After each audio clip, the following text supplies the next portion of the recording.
Friend தீபிகான்னு இருக்கா. அவள் வந்து விஜயோட பயங்கரமான ஃபேன். நான் வார்த்தை தீபிகாக்காக பரவாயில்லம்மா தான் அது சொல்லு. அது எடுத்து சொல்லுங்கள். பரவாயில்ல ஒரே ஒரு ஃப்ரெண்டு தீபிகான்னு இருக்கா. அவள் வந்து விஜயோட பயங்கரமான ஃபேன். எக்ஸாம் பேடுலேருந்து வைக்கிற டிபி வரைக்குமே விஜய் தான். ஸோ அதனால் விஜய் சார் தீபிகாக்கிட்ட ஏதோ ஒரு சின்ன வார்த்தை பேச மட்டும் கேட்டுக்கிறேன். ஒரு சின்ன வார்த்தை தீபிகாக்காக ஏதோ சொல்லுங்கள். பரவாயில்லம்மா தான் அது சொல்லு. அது எடுத்து சொல்லுங்கள். பரவாயில்ல ஒரே ஒரு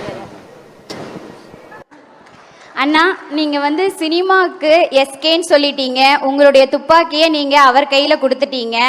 மக்களாகி எங்களுக்கு நீங்கள் ஓகே தான், அதுவும் டபுள் ஓகே தான்.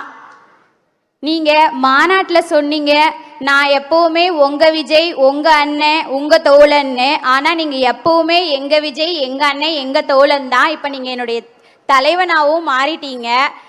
நான் ரொம்ப எதிர்பார்க்கறது என்னென்னா, வரப்போகிற எலெக்ஷன் அப்போ நான் வந்து ஆலிஸ்வெல் அப்படின்னு சொல்லிட்டு என்னுடைய முதல் ஓட்டை டிவிகேக்காக போட போகிறேன்னா எனக்கு ரொம்ப ஹாப்பியாக இருக்குது. கண்டிப்பாக நான் அது ரொம்ப ஹாப்பியாக செய்ய போகிறேன். ஆலிஸ்வெல்.